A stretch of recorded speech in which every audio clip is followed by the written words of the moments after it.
ये अपने रूम में चला गया। लेकिन जैसे ही वो अंदर आया उसकी प्लेफुल मुस्कान गायब हो गई। उसे कुछ देर पहले हुई बातों का ध्यान आया।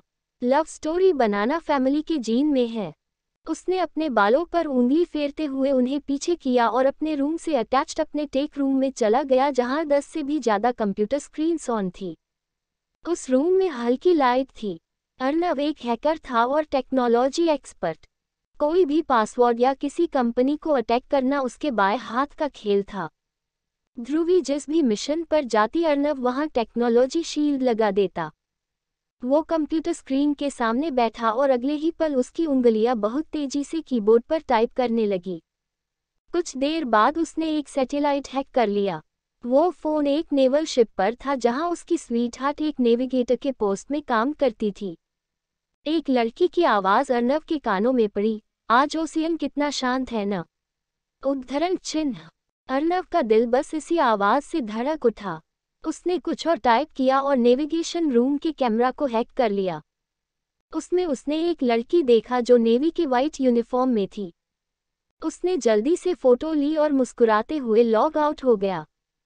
अब इंडिया के डिफेंस सिस्टम को उसने हैक किया था तो उसने खुद को वायरस के बीच छुपा रखा था।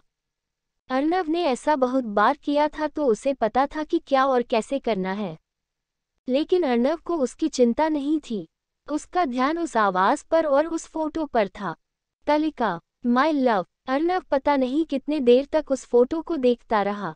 जब वो 5 साल का था तो अचानक रात में वो बहुत बीमार पड़ गया था। अंगद और सुहाना ने उसे हॉस्पिटल न ले जाकर रावत मेंशन ले गए। आखिर अथर्व की ही अच्छी ट्रीटमेंट थी जो अर्नव इस दुनिया में आया। अथर्व ने अर्नव का इलाज किया। बुखार उसके दिमाग में चढ़ गया था। कुछ दिन बाद जब वो थोड़ा ठीक हुआ तो उसे सुहाना रावत मेंशन के गार्डन लेकर गई। अर्नव बहुत कमज़ोर हो चुका था और चल भी नहीं पा रहा था। वो चुपचाप बैठा था और सारी लेडीज बात कर रही थी। तभी मेड कलिका को गोद में लेकर बाहर आए और बोली, मैडम, छोटी मिस आपको ढूंढ रही थी। कलिका उस समय सिर्फ 1 साल की थी। किंजल ने कलिका को गोद में लिया और उससे कहा, देखो तो वहाँ एक फ्रेंड है, बीमार है, बहुत सैड है, जाओ उससे बात करो तो वो हैप्पी हो जाएगा। कलिका ने अपनी बड़ी बड़ी आंखों से अर्नव को देखा और धीरे धीरे चलते हुए उसके पास चली गई। कलिका ने अर्नव के घुटने पर पैट किया और टूटे फूटे शब्दों में कहा, sad, no sad, be happy. Arnav को प्यारी प्यारी बड़ी आंखें बहुत अच्छी लगी और पता नहीं उसके पास इतनी ताकत कहाँ से आई। वो नीचे उतरा और कलिका को उठाकर अपनी चेयर पर बैठा दिया और उसके बगल में बैठ गया। दोनों ने टूटे फूटे ही सही बहुत बातें ही। सुहाना बहुत खुश हुई। आखिर उसका बेटा कितनों बाद खुश नजर आ रहा था। धीरे धीरे दोनों बहुत अच्छे दोस्त बन गए। लेकिन अर्नव के मन में कलिका के लिए एक खास जगह बन चुकी थी। पहले वो दोस्ती थी, फिर अफेक्शन, फिर प्यार। लेकिन कलिका के मन में अर्नव ने एक खास जगह बनाई लेकिन दोस्ती तक ही सीमित रही। कलिका ने फिर डिफेंस में नेवी ज्वाइन कर ली। वो हजारों किलोमीटर दूर थी लेकिन जब भी मौका मिलता वो अर्नव को लेटर भेजती या फ़ोन करती। अर्नव को इस बात का डर था कहीं कलिका को किसी और से प्यार न हो जाए तो वो फिर क्या करेगा। ये सोचते ही अर्नव की मुठिया कस गई और वो इतना नर्वस हो गया, उसकी सांसें तेज हो गई और दिल की धड़कन तेज हो गई। मैं ऐसा नहीं होने दूंगा। कली जब वापस आएगी तो मैं उसे अपने दिल की बात बोल दूंगा। कली प्लीज़ किसी और मेरी जगह मत देना, प्लीज़। तभी उसने अपने दरवाजे पर नोक सुनी। अर्नव ने टाइम देखा तो 7 बज रहे थे। ओह शिट, वी आ गई। वो उठा और सारे स्क्रीन्स को लॉक कर दिया। अर्नव की दिल की बात सिर्फ उसे ही पता था, यहाँ तक कि उसके भाई बहन को भी नहीं जो उसके इतने करीब थे। उसने झट से दरवाज़ा खोला और कहा, बस 2 मिनट में सो गया था। ध्रुवी ने आंखें घुमाई और कहा, मैं कार निकालती हुआ जाओ। जैसे ही वो नीचे आई काजल ने उसे देखा, वो भी ऊपर से नीचे, फिर खुद को देखा और लगभग रोते हुए कहा, मैं बूढ़ी हो गई। ध्रुवी चौंक गई और काजल को बैठाते हुए कहा, मॉम, किसने कहा आप बू, जो भी है, हो गई। देखो तो मैं इस शब्द को आपसे जोड़ भी नहीं सकती। काजल ने थोड़ा खुश होते हुए कहा, सच में? उद्धरण चिन्ह। ध्रुवी ने अपनी हरी आंखें मटकाते हुए कहा, ऑफ कोर्स मॉम। डेमो के लिए मैं आपको अपने एक सबसे नई वाली लेटेस्ट डिजाइन वाली ड्रेस देती हूँ, उसे पहनना, फिर देखना डैड खुद को रोक नहीं पाएंगे। काजल की आंखें चमक गई और वो सोचने लगी। तभी उसे कुछ ध्यान आया और उसके ध्रुवी के सर में चपत लगाए और कहा, मॉम का मजाक उड़ाती है। नो मॉम, कसम से वो ग्रीन ड्रेस है, आप खुद ले लेना। इनफैक्ट आपको जो अच्छा लगे ले लेना। और देख लेना, मैंने जो कहा वो सच होके रहेगा। ध्रुवी ने काजल को खुद के ख्यालों में फंसाया और अर्नव के साथ भाग गई।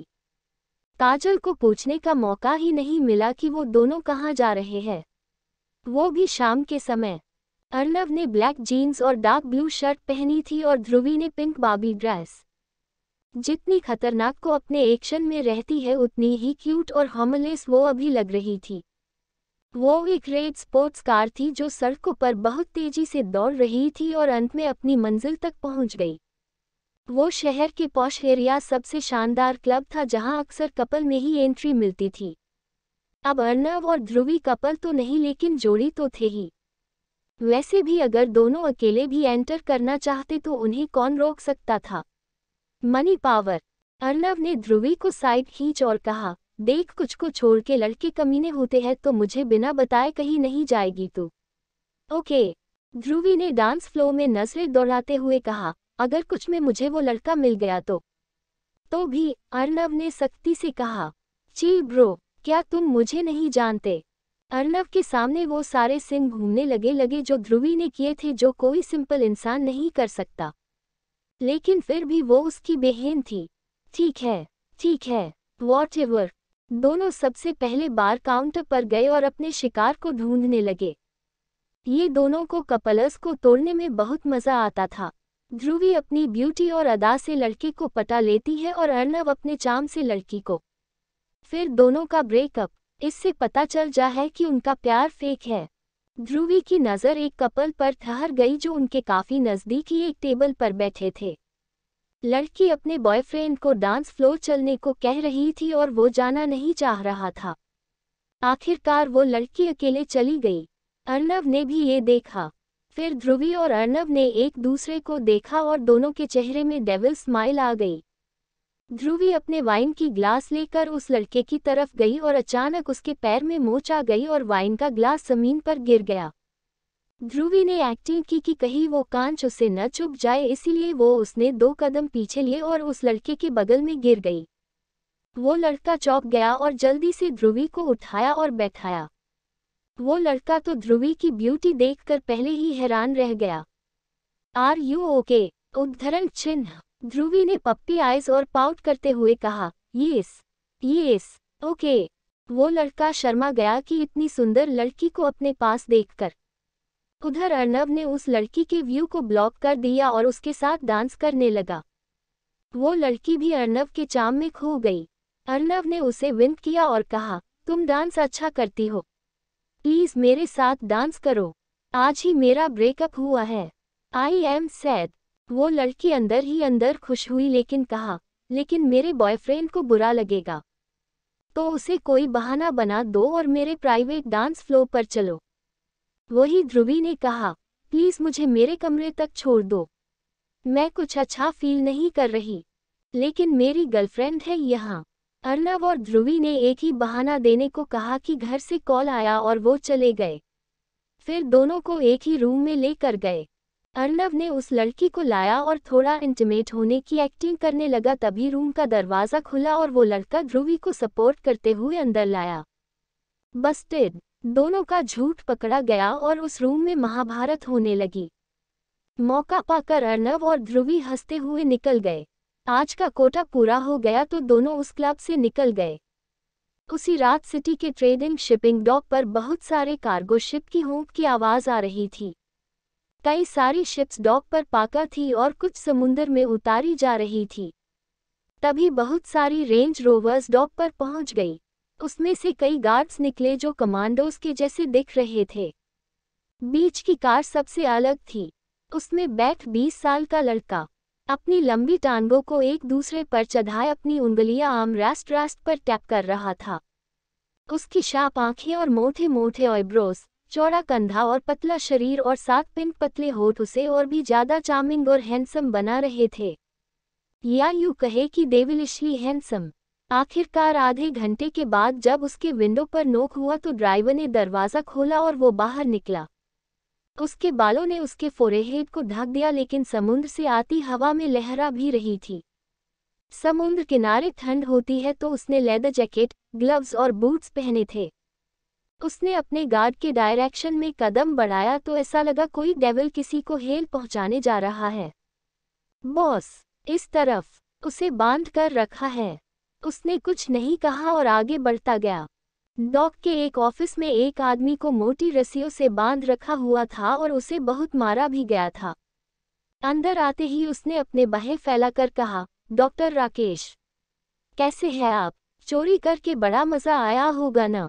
उद्धरण चिन्ह। वो आदमी कोई नॉर्मल इंसान नहीं बल्कि एक साइंटिस्ट था जो उसके लिए काम करता था। डॉक्टर राकेश के होश उड़ गए।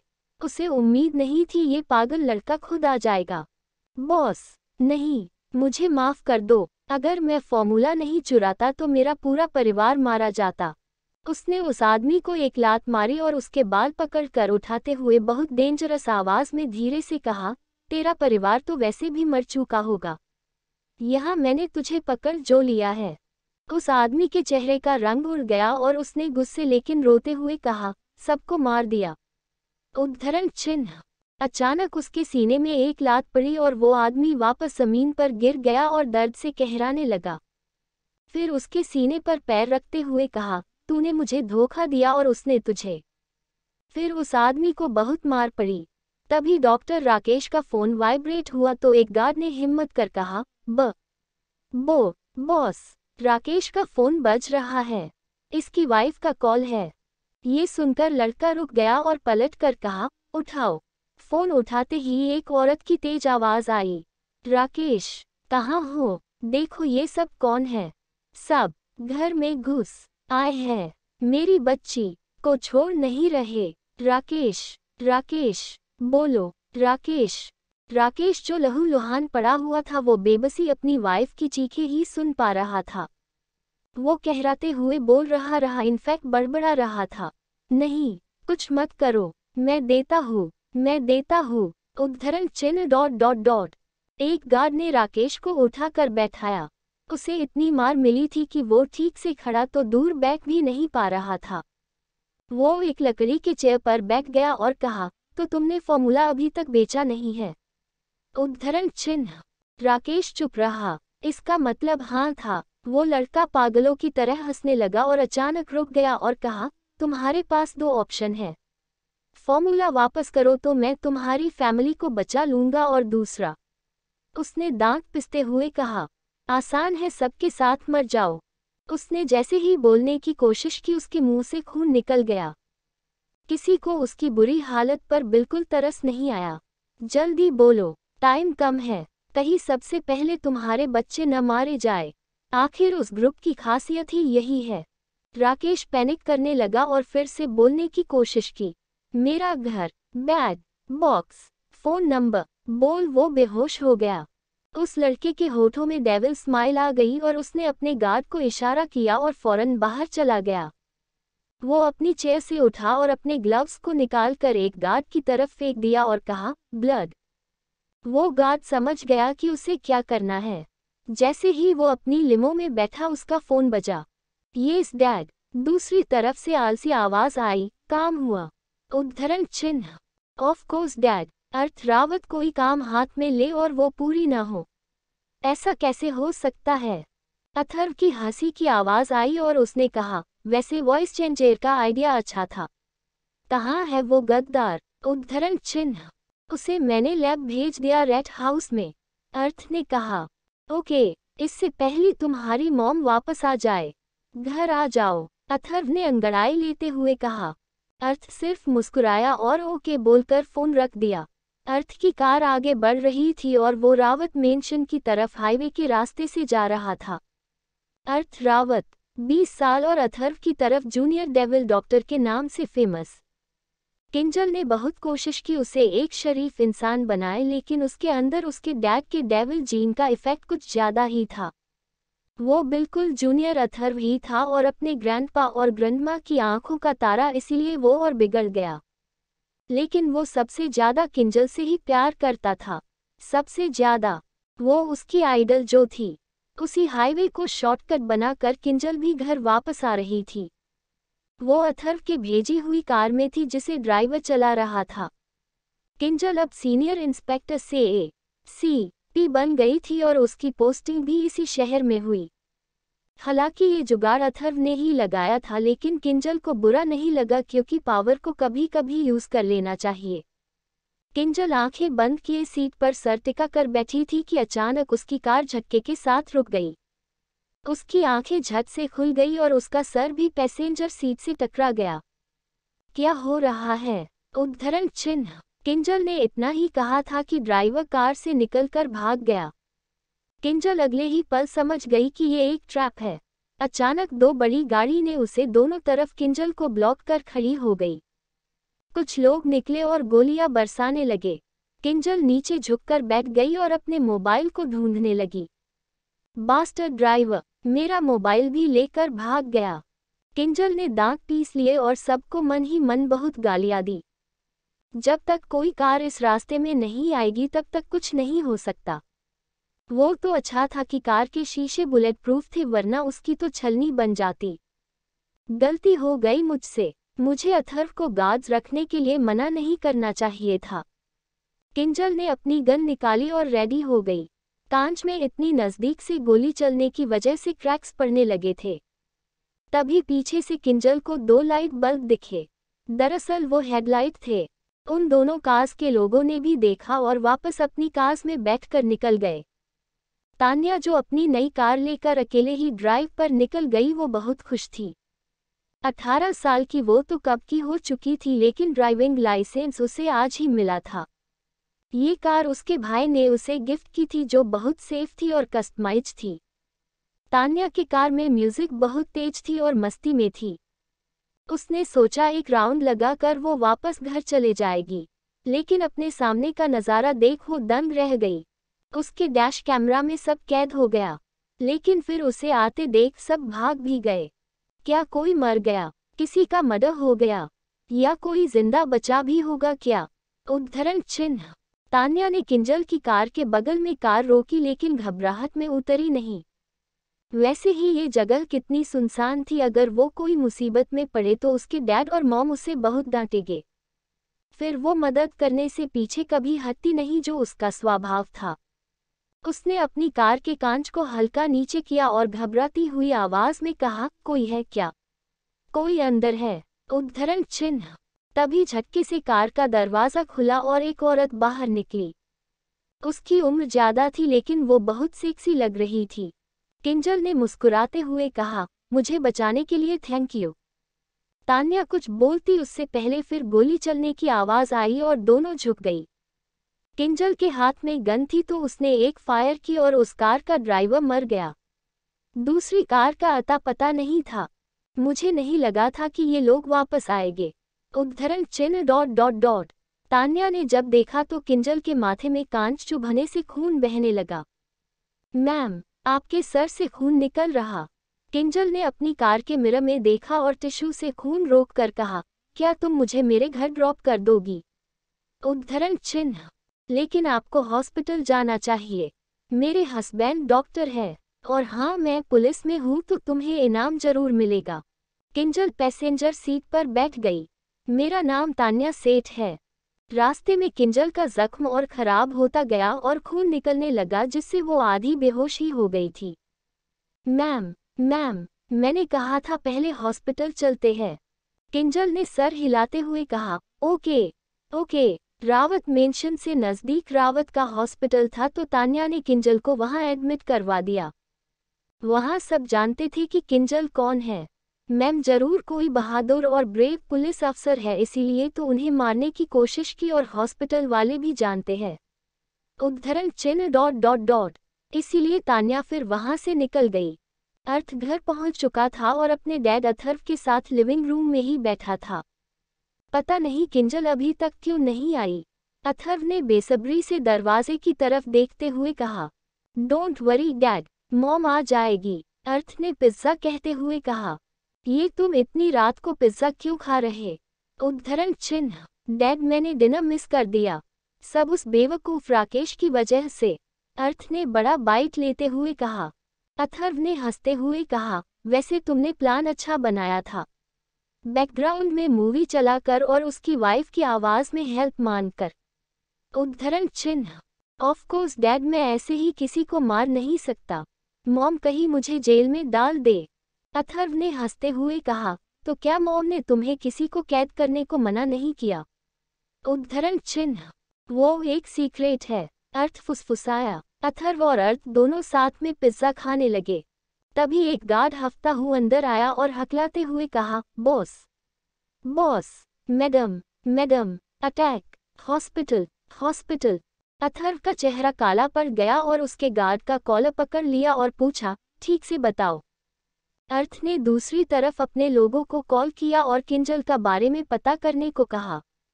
2 मिनट ही उसे बताया गया कि किंजल हॉस्पिटल में है। डैड, जल्दी हॉस्पिटल चलिए, मॉम वही है। डैड ने उस गार्ड को छोड़ा और अर्थ के साथ निकल गया। समय चाहे कितना भी बीत जाए, अथर्व का किंजल के ऑब्सेशन और पोसेसिवनेस कम नहीं हुआ था, उल्टा और स्ट्रांग होता गया। वो तो बस उसके आज़ादी की रेस्पेक्ट करता था, वरना वो तो उसे हमेशा अपनी आंखों के सामने रखता। वो अथर्व का ही हॉस्पिटल था और किंजल को कांच की वजह से गहरी चोट लग गई, ये एडमिट होने के बाद पता चला।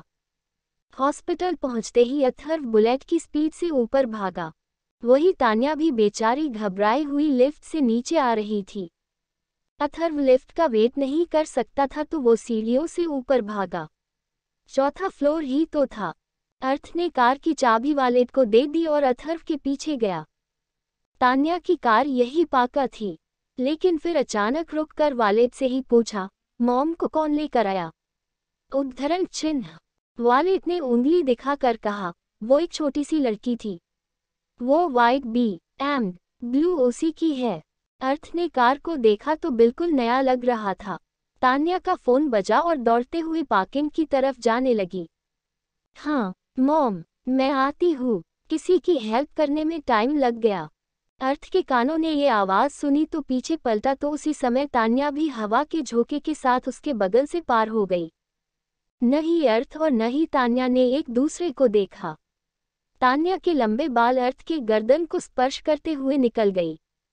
अर्थ की भवें सिकुड़ गई और वो बूट बना खड़ा रहा। उसका दिल बहुत जोर से धड़कने लगा और उसका गला भी सूख गया। उधर तान्या ने मन ही मन कहा, आज तो मेरी कार ही जब्त हो जाएगी। उसने फौरन कार रिवर्स किया और GPS लगाया और निकल गई। अर्थ के कानों में कार की आवाज़ धीमी हो गई, तब उसका ध्यान टूटा और झट से पीछे मुड़ा। डैम इट, वो तो चली गई। उद्धरण चिन्ह ... तभी वालेट ने कहा, सर वो वही लड़की थी जिसने मैडम की जान बचाई, जो अभी अभी निकली। अर्थ ने कार को जाते हुए देखा और तब तक देखता रहा जब तक वो आंखों से ओझल नहीं हो गई। अर्थ ने अपना गर्दन सहलाया और टेढ़ी मुस्कान के साथ हॉस्पिटल की तरफ मुड़ गया। तुम जो भी हो, पता तो लग ही जाएगा। उद्धरण चिन्ह ... अथर्व ने किंजल के वार्ड का केबिन का दरवाज़ा इतनी ज़ोर से खोला कि पूरा हॉस्पिटल हिल गया। बेचारी नर्स तो किंजल को पानी का ग्लास दे रही, वो ऐसी चौकी कि ग्लास ज़मीन पर ही गया। अथर्व ने सबसे पहले किंजल और फिर उसके चोट पर नज़र डाली और उसे गले लगा लिया। किंजल ने अथर्व की पीठ थपथपाई और कहा, शांत हो जाओ, सिर्फ हल्की चोट है, ठीक हो जाएगा। इसकी वजह से मुझे तुम्हारे साथ रहने का मौका जो मिलेगा। अथर्व की पकड़ और मजबूत हो गई। चुप हो जाओ, स्पाइसी। नर्स ने जल्दी से कांच उठाया और कमरे से रफूचक कर हो गई। उसे डेविल की नज़र से मरना थोड़ी न आना था। दोनों जब अलग हुए, अथर्व ने ध्यान दिया कि किंजल का चेहरा थोड़ा पीला पड़ा हुआ था। उसके चेहरे को सहलाते हुए अथर्व ने कहा, तुम्हें एनर्जी की जरूरत है। हम उद्धरण चिन्ह, किंजल कुछ समझती उससे पहले अथर्व ने उसे किस कर लिया और तब तक करता रहा जब तक किंजल उसे धक्का नहीं देने लगी। क्या कर रहे हो? अगर दोबारा ऐसा किया तो तुम्हारी नाक पर जोर से पंच कर दूंगी। अथर्व हल्का मुस्कुराया और किंजल के बालों पर किस किया और कहा, मैं बस चेक कर रहा था कि तुम्हारा मानसिक संतुलन तो नहीं बिगड़ गया। इस बार किंजल ने उसे जोर से धक्का मारा और कहा, गेट लॉस्ट। ओके, इसका मतलब तुम ठीक हो। वैसे कैसे और किसने किया? उद्धरण चिन्ह। आखिरी लाइन कहते समय अथर्व बहुत सीरियस हो चुका था। किंजल को जो शक था वो उसने बता दिया कि एक पॉलिटिशियन ने करवाया है, क्योंकि मेरे पास उसके इल्लीगल काम के सबूत है। अथर्व ने कहा, तुम उसकी चिंता अब मत करो। उसे पता नहीं कि स्पाइसी किसकी वाइफ है। तब तक अर्थ भी आ गया और किंजल को देखकर वो चौंक गया। मॉम, उद्धरण चिन्ह, मैं ठीक हूँ, कल सुबह डिस्चार्ज भी हो जाऊंगी। अर्थ ने अथर्व की तरफ देखा तो उसने मुस्कुरा दिया। सिंघल पैलेस। काजल ने बैग में रखा ग्रीन ड्रेस देखा जो उसने ध्रुवी से उधार लिया था। वो अपनी नाखून चबाते हुए सोचने लगी, पहनूं कि नहीं, पहनूं कि नहीं। दक्ष की आज एक डिनर पार्टी थी तो वो अभी तक आया नहीं था, लेकिन कभी भी आ सकता था। काजल ने अपने आप को फुल आईने में देखा और आखिरकार ड्रेस उठा लिया। मैं पहनूंगी, उद्धरण चिन्ह। ड्रेस पहनकर उसने खुद को आईने में देखा। वो फुल लेंथ ड्रेस थी, पतली सी स्ट्रैप और बैकलेस। इसमें इनर पहनने की जरूरत नहीं। काजल का गोरी पीठ अच्छी लग रही थी। काजल मुस्कुराए और कुछ मेकअप कर लिया। अपने बाल खुले कर वो दक्ष का वेट करने लगी। लेकिन वो कब तक आएगा? उद्धरण चिन्ह डॉट डॉट डॉट। पता नहीं। इंतजार करते हुए उसकी आंख लग गई और वो सोफे पर सो गई। बालकनी का दरवाजा खुला था और कमरे में हल्की हवा आ रही, जिससे काजल के लंबे बाल जो सोफे से नीचे झूल रहे वो हवा में हल्के हल्के लहरा रहे थे। उसके एक कंधे का स्ट्रैप नीचे गिर गया और काजल बहुत मनमोहक लग रही थी। दक्ष ने डिनर पार्टी में थोड़ी ज्यादा वाइन पी ली थी तो वो हल्का नशे में था। उसकी आंखें नशीली थी और चेहरा लाल था। कमरे में आते ही उसे काजल की खुशबू मिल गई, जिससे उसका उथल पुथल दिमाग शांत होने लगा। काजल, दक्ष ने कर्कश आवाज में धीमे से आवाज दी, लेकिन काजल तो सो रही थी। दरवाजा लॉक कर दक्ष ने अपना कोट निकालकर जमीन पर गिरा दिया। काजल, उद्धरण चिन्ह डॉट डॉट डॉट। उसने अपने शर्ट के 3 बटन्स खोले और बेल्ट निकाल कर साइड में रखने की कोशिश की, लेकिन वो फोकस नहीं कर पाया और वो भी नीचे गिर गया। बालकनी से आती ठंडी हवा उसके गर्म शरीर को शांत कर रही थी। उद्धरण चिन्ह डॉट डॉट डॉट। काजल, उद्धरण चिन्ह। दक्ष ने फिर से आवाज दी। ये नाम उसकी जिंदगी थी और काजल खुद उसकी जीने की वजह। वो कभी नहीं थक सकता इस नाम को बार बार पुकारते हुए। ये नाम और उसकी सांसें उसकी नसों में बसती है। उद्धरण चिन्ह डॉट डॉट डॉट। काजल, तुम कहाँ हो? दक्ष ने कहा ही था कि सोफे पर उसकी नजर गई। काजल सो रही थी। वो उसके पास गया और घुटनों पर बैठ गया। उसकी अधखुली आंखें मदहोश हो गई, अपनी धड़कन को अपने सामने देखकर। दक्ष ने ध्यान दिया काजल ने एक ड्रेस पहनी। उसने उसके कंधे पर किस किया तो काजल कसमसाए। उसके लहराते बालों को दक्ष ने अपनी उंगलियों में फंसा लिया और फेरने लगा। उसने उसके गिरे हुए स्ट्रैप को ऊपर किया और उसके माथे पर किस किया। तुम्हें जितना भी प्यार कर लूं मन नहीं भरता। तुम इस तरह मेरे दिल में हो जैसे तुम्हारे बिना एक सांस न ले पाओ। उद्धरण चिन्ह डॉट डॉट डॉट। दक्ष ने काजल को गोद में उठाया और बेड पर लेटा दिया। काजल कसमसाने लगी तो दक्ष ने उसका सर सहलाया और धीरे से उसके कान में कहा, सो जाओ काजल। मैं आज बहकना नहीं चाहता, क्योंकि मैं नहीं चाहता कि मेरे वाइन का नशा तुम्हारे नशे से ज्यादा हो। वो कपड़े बदल कर फ्रेश होकर काजल को गले लगा कर सो गया। राजस्थान का बंजर रेगिस्तान, जैसलमेर, इंडिया इंटरनेशनल बॉर्डर। आधी रात का समय था। करीब 10 से 12 ऊंटों का काफिला एक दिशा में बढ़ता जा रहा था। उनकी सवारी कोई नहीं कर रहा था। वो सब बस आपस में बंधे हुए थे और चले जा रहे थे। वो ट्रेंड ऊंट थे जिन्हें हथियारों की स्मगलिंग में इस्तेमाल किया जाता था। इस तरह ऊंट को जब कोई रोकने की कोशिश करता तो उन्हें बचकर भागना भी आता था। पारा कमांडोज की 8 लोगों की टीम उस काफिले पर नजर रखी हुई थी। सब कैमोफ्लाज थे और रेगिस्तान के रेत में ऐसे घुले हुए थे कि जानवर भी अपनी तेज आंखों उन्हें न देख पाए। टीम लीडर ने अपने रात के दूरबीन से उन ऊंटों पर नजर रखी हुई थी। वो बस उस पल का इंतजार कर रहे थे जब इंडिया की तरफ से सिग्नल टूटे और दूसरे तरफ से सिग्नल पकड़ने में टाइम लगे। वो सिर्फ 150 सेकंड का विंडो था जिसमें उन्हें उन ऊँटों का रास्ता बदलना था।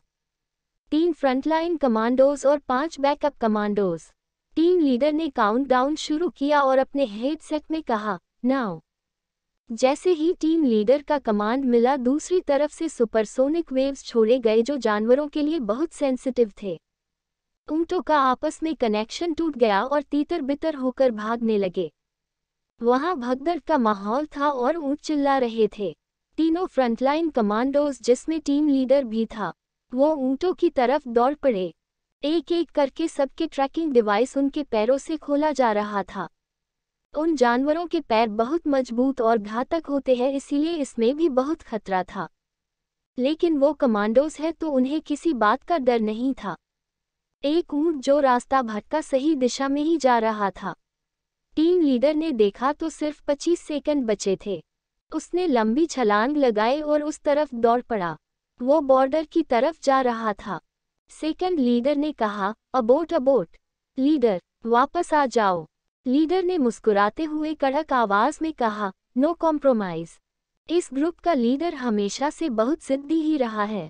लीडर ने ऊँट की रस्सी पकड़ी और दूसरी तरफ घुमा और डिवाइस भी निकाल दिया। सिर्फ 10 सेकंड में बचे और मिशन पूरा हो गया। सारे डिवाइस को टीम के एक हैकर ने हैक किया और होस्ट लोकेशन का पता किया कि ये ऊँट किस जगह से निकले थे, क्योंकि जिन्होंने इंडिया से आर्म्स भेजी थे उनका पता लगाना था। अगले 2 सेकंड में उन डिवाइस को डिस्ट्रॉय कर दिया गया। सामने वाले को पता भी तो चलना चाहिए कि इंडियन आर्मी से उलझने का क्या परिणाम होता है। कुछ दूर जाकर दूसरी टीम ने ऊँटों को अपने कब्जे में ले लिया और 8 लोग वापस अपने बेस निकल गए। हथियारों का बहुत बड़ा जत्था हाथ लगा, जैसे किसी पूरी आर्मी के लिए हो। आर्मी ट्रक में सबने अपने आप को लूज किया, अपने गियर्स और हथियारों को साइड में निकाल कर रख दिया। सबके चेहरे में भूरे रंग का पेंट लगा हुआ था। मास्क और हेलमेट उतारने के बाद भी लग रहा था कि वो अगले पल ही वॉर में जाने के लिए रेडी हो जाएंगे। टीम लीडर ने सबको अपनी तेज आंखों से स्कैन किया और तेज आवाज में पूछा, ऑल ओके? उद्धरण चिन्ह। सबने एक साथ कहा, यस लीडर। फिर सब आपस में बात करने लगे कि नेक्स्ट मिशन कैसा होगा और कौन वापस घर जाने वाला है। लीडर को बात करने में कोई इंटरेस्ट नहीं थी। उसने अपनी आंखें बंद की और सर पीछे कर लिया। पता नहीं वो क्या सोच रहा था कि उसके होठों पे मुस्कान आ गई। एक ने दूसरे को इशारा किया और कहा, देख देख, लीडर मुस्कुरा रहे हैं, जरूर अपनी ड्रीम गर्ल देखी होगी। तीसरे ने कहा, काहे की ड्रीम गर्ल? लीडर तो खुद इतने हैंडसम है तो वो खुद सबके ड्रीम बॉय है। हाँ, ये बात तो है। उद्धरण चिन्ह। लीडर। किसी ने आवाज दी तो उसने आंखें खोलो और पूछा, व्हाट? उद्धरण चिन्ह। आप भी घर जा रहे क्या? उद्धरण चिन्ह। लीडर ने हाँ में सर हिलाया और कहा, बस कुछ दिनों के लिए। सिर्फ मॉम को हेलो बोल के वापस आ जाओगा। लगता है इस बार लीडर सिंगल वापस नहीं लौटने वाले। फिर लीडर को छेड़ने के अंदाज में सब बातें करने लगे और हंसने लगे। सोल्जर्स की यही तो लाइफ है। लीडर ने वापस अपनी आंखें बंद कर ली और फिर अपने ख्यालों में खो गया। उसके सपनों में अक्सर वो हरी आंखों वाली लड़की आती थी जो हमेशा से उसके दिल में बसी हुई थी। वो उसे प्रोटेक्ट करना चाहता था। वो ही थी जिसकी वजह से उसने आर्मी ज्वाइन की।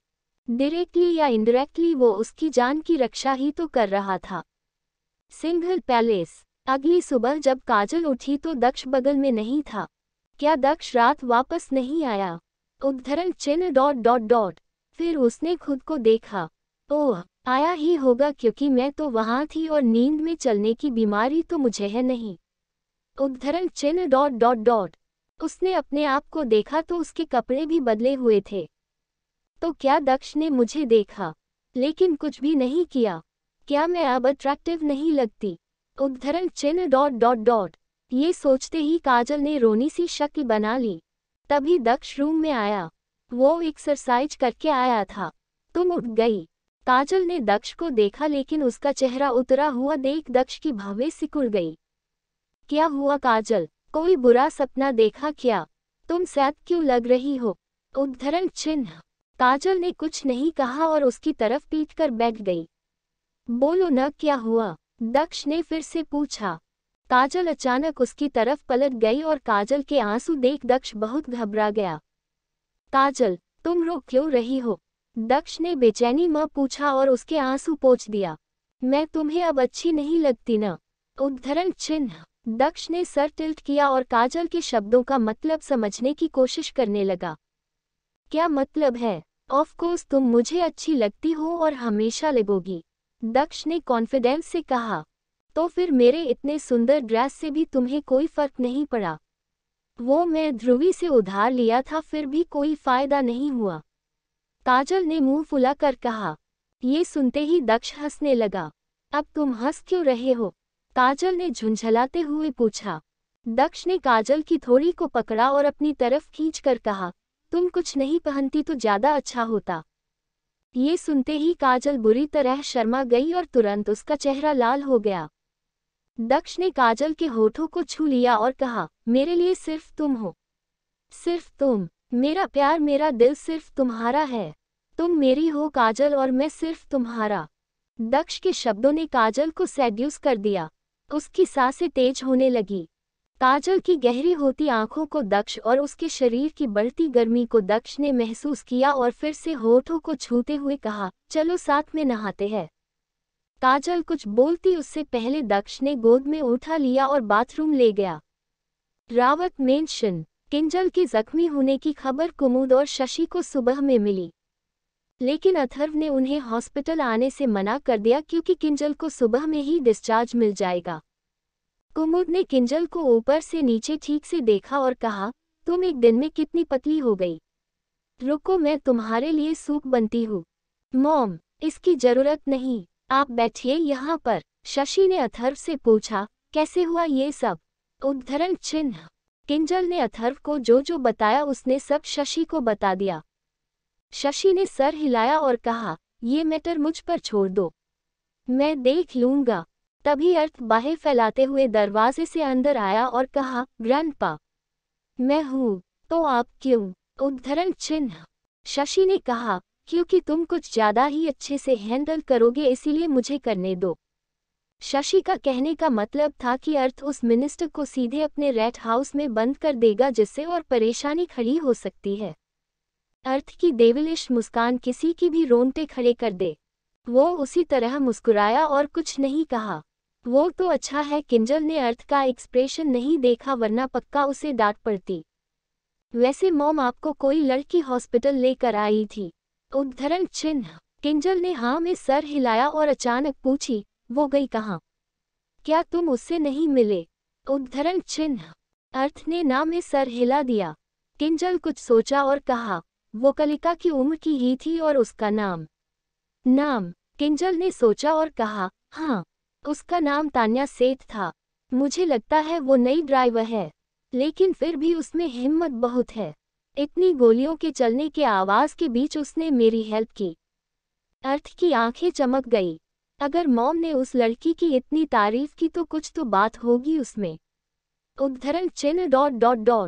अथर्व ने अर्थ की चमकती आंखों को देखा और उसकी आंखें छोटी हो गई।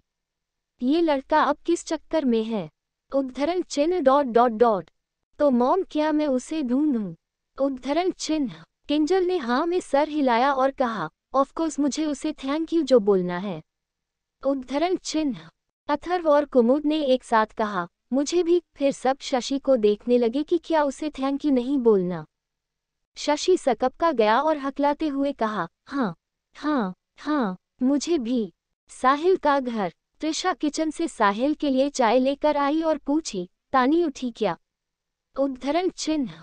साहिल ने कॉफी का एक सिप लेते हुए कहा, नहीं, आज उसका रिजल्ट आने वाला है, फिर उसे अलग अलग कॉलेज में फॉर्म भरना है, सोने से काम नहीं चलेगा, मैं उसे उठाती हूँ।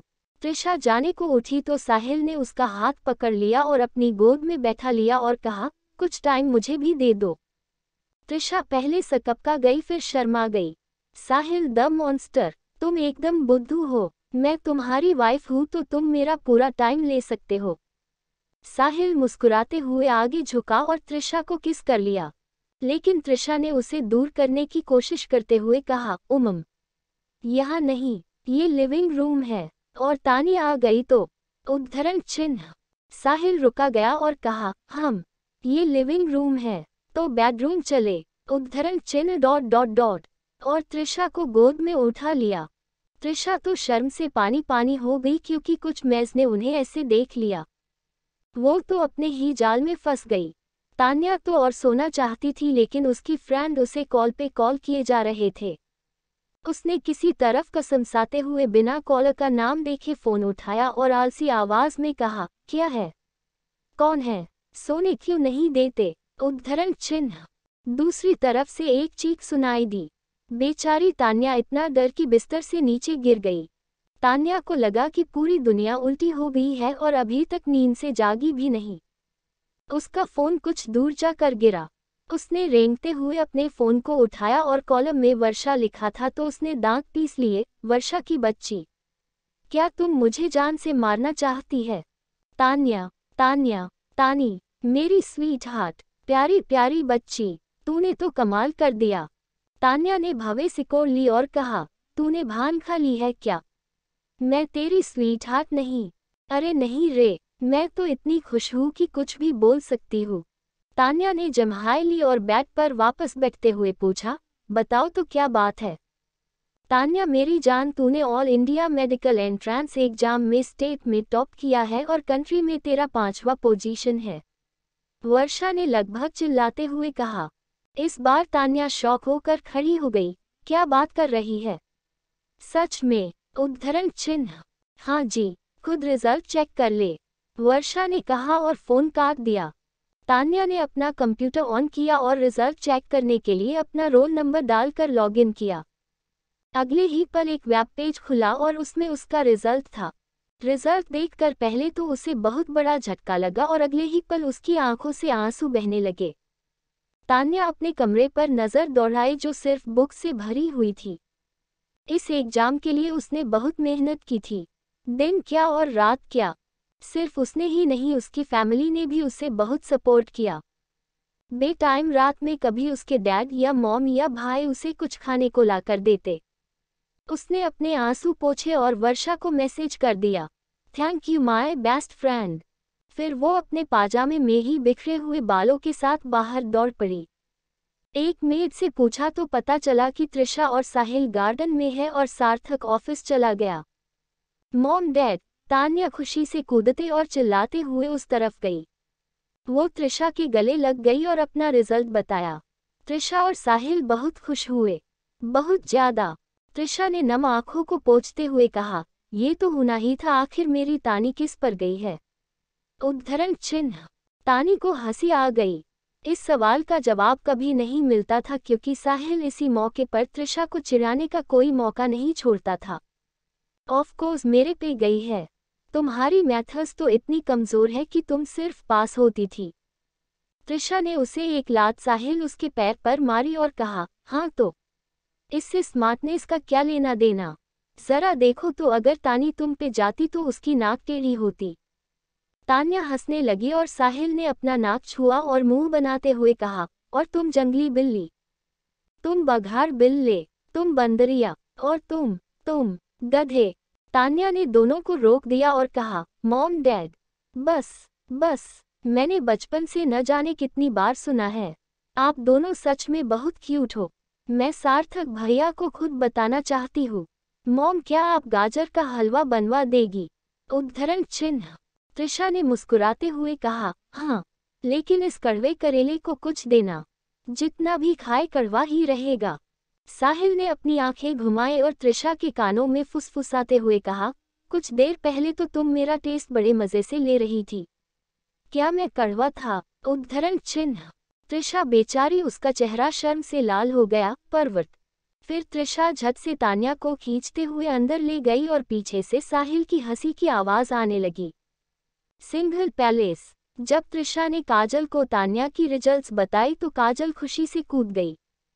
वाओ, तानी है ही स्मार्ट। तृषा ने पूछा, मैं तेरे लिए गुलाब जामुन बना रही हूँ, घर में सबको खिलाना। ओके। उद्धरण चिन्ह। काजल ने मुंह में पानी आ गया और वो बोली, मेरे लिए थोड़ा एक्स्ट्रा भेजवा देना। मैं तानी के लिए पनीर बनवाती हूँ, उसे बहुत पसंद है न। उद्धरण चिन्ह। तू बनाएगी? उद्धरण चिन्ह। काजल ने हंसते हुए कहा, पागल है क्या, अगर मैं बनाऊं तो पूरा घर पनीर बन जाएगा। दक्ष से बनवाऊंगी। जीजाजी से। अरे नहीं नहीं, अच्छा नहीं लगेगा। काजल ने कहा, क्यों नहीं, मैं भी तो खाऊंगी। त्रिशा हंसने लगी। काजल किचन की तरफ जाने लगी तो कबीर अपने कैजुअल कपड़ों में बैठे फ्रूट्स खा रहा था और मोबाइल में गेम खेल रहा था। काजल ने सोचा, ये देखो, इसे न तो पढ़ाई करनी है और न ही कोई काम। कितना नल्ला है मेरा बेटा। काजल कबीर के बगल वाली चेयर पर बैठ गई और उसे घूरने लगी। कबीर अचानक रुक गया और सर उठाकर देखा तो काजल थी। उसने झट से अपना मोबाइल बंद किया और बिना कोई एक्सप्रेशन के कहा, क्या हुआ मॉम? कबीर, तुझे पढ़ाई नहीं करनी क्या? देख, तेरी बहन और भाई कॉलेज गए हैं, तुम यहाँ हो। इस बार कबीर के चेहरे में क्रैक आया और उसने कहा, मॉम अब बार बार क्यों भूल जाती है कि मैंने अपना MBA इसी साल पूरा कर लिया। अब मैं वी और आरू से ज़्यादा स्मार्ट हूँ तो क्या करूँ? काजल ने एक लंबी आह भरी। बेटा, तुम इतने स्मार्ट क्यों हो? कॉलेज जाने का मज़ा ही कुछ और होता है। वहाँ कितनी लड़कियाँ मिलती तुम्हें, क्या पता तुम्हारी गर्लफ्रेंड भी बन जाती। कबीर नाना में सर हिलाया और कहा, मुझे कोई इंटरेस्ट नहीं। आपको मुझसे कोई काम है तो बताओ। काजल को अचानक एक आइडिया आया और कहा, हाँ है न, जाओ और 2 किलो पनीर लेकर आओ। कबीर जम गया। व्हाट? उद्धरण चिन्ह। 2 किलो पनीर ब्रिजभूमि मिष्ठान भंडार से। जाओ लेकर आओ, काजल ने 2 उंगली दिखाते हुए कहा। घर में सर्वेंट्स नहीं है क्या? कबीर ने झुंझलाते हुए कहा। है, बहुत है, लेकिन आज तानी का रिजल्ट आया है और उसने टॉप किया है तो उसके लिए बनवाना है तो तुम लेकर आओगे। काजल ने सख्ती से कहा। मॉम, उसका भाई है सार्थक, मैं उसे बोल देता हूँ। काजल ने न में सर हिलाया और कहा, नो, तुम जाओगे। अगर नहीं गए तो तुम्हारे डैड को मैं बोल दूंगी कि तुम मेरी बात नहीं सुनते। कबीर को अपना सर पीटने का मन करने लगा। मॉम गजब जिद्दी है और ऊपर से धमकी भी। उद्धरण चिन्ह ... ठीक है, मैं लाता हूँ, बोल कबीर खड़ा हो गया और बाहर जाने को हुआ तो काजल ने उसे रोक दिया और कहा, कैरी बैग ले जाओ, वहाँ नहीं मिलता, कार से नहीं स्कूटी से जाओ। काजल की बात सुनकर कबीर को लगा इससे अच्छा तो कुछ मार्शल आर्ट्स की ट्रेनिंग कर लेता। मॉम, मेरे पास स्कूटी नहीं है। काजल ने एक मेड को आवाज दी, बेला। उद्धरण चिन्ह ... बेला 30 साल की थी और किचन से निकल कर आई। Yes madam. उद्धरण चिन्ह। अपनी स्कूटी की चाबी दो और कबीर सर को ब्रिजभूमि मिष्ठान भंडार का एड्रेस बता दो। बेला ने कबीर को देखा लेकिन उसका चेहरा एक्सप्रेशनलेस था। Okay madam. बेला ने अपनी पॉकेट से चाबी निकाल कर कबीर को दी तो कबीर ने चुपचाप ले लिया और उस दुकान का लोकेशन भी बता दिया। कबीर ने सब कुछ ध्यान से सुना और कहा, मॉम, मैं 1 घंटे में वापस आ जाऊंगा। काजल ने कबीर के गाल को पिंच किया और कहा, गुड बॉय। और हाँ, अपने ग्रेट ग्रैंडपा के लिए कुछ शुगर फ्री मिठाई भी ले लेना।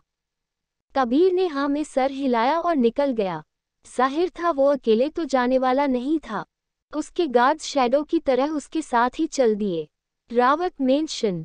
अर्थ अपने ऑफिस में बैठा कंप्यूटर में एक डॉक्यूमेंट पढ़ रहा था। वो तान्या की इंफॉर्मेशन थी। उद्धरण चिन्ह ... तान्या सेठ।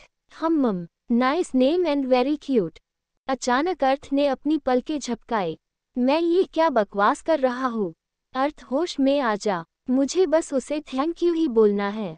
उसने ये सोचा ही था कि फिर से वो उसकी फोटो को घूरने लगा।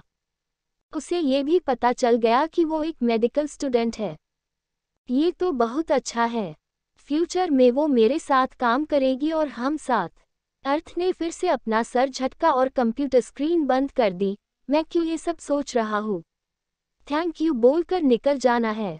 वैसे भी उसका बैकग्राउंड स्ट्रांग है, सिंगल फैमिली को सब सर्व करते हैं। अर्थ ने अपने होठों को लिक किया और अपना फोन अनलॉक किया। उसे फिर से तान्या की क्यूट फोटो दिखाई दी। अर्थ सकपका गया और फोन लॉक कर दिया। क्या मेरा दिमाग खराब हो गया है? तभी उसके दरवाजे पर नोक हुआ। सर, ये उसका असिस्टेंट था। वो अंदर आया और एक फाइल को टेबल पर रख कर कहा, सर ये एक्स मेडिसिन की रिपोर्ट है। ओके, बोल। अर्थ ने ऊपर देखा तो सामने तान्या खड़ी थी। व्हाट द हेल, तुम मेरे ऑफिस में कैसे आई? उद्धरण चिन्ह। असिस्टेंट सकपका गया। चूंकि अर्थ की नज़र में वो तान्या बन चुका था तो उसे लड़की की आवाज़ ही आई। सर मैं आपका असिस्टेंट हूँ तो कितनी बार यहाँ आया हूँ, उसने कन्फ्यूजन में कहा। अर्थ ने अपना सर झटका तो सच में उसका असिस्टेंट ही था। उसे अब बहुत झुंझलाहट होने लगी और उसने चिल्लाते हुए कहा, गेट आउट। कुछ देर बाद वो खुद डाइनिंग एरिया की तरफ चला गया। एक ब्लैक कॉफ़ी। अर्थ ने ऑर्डर तो 2 मिनट में एक मेड कॉफ़ी लेकर आई। अर्थ ने अपना सर सहलाते हुए ऊपर देखा तो अर्थ फिर हैरान रह गया। तुम फिर से, तुम यहाँ मेड हो? कब से? उद्धरण चिन्ह।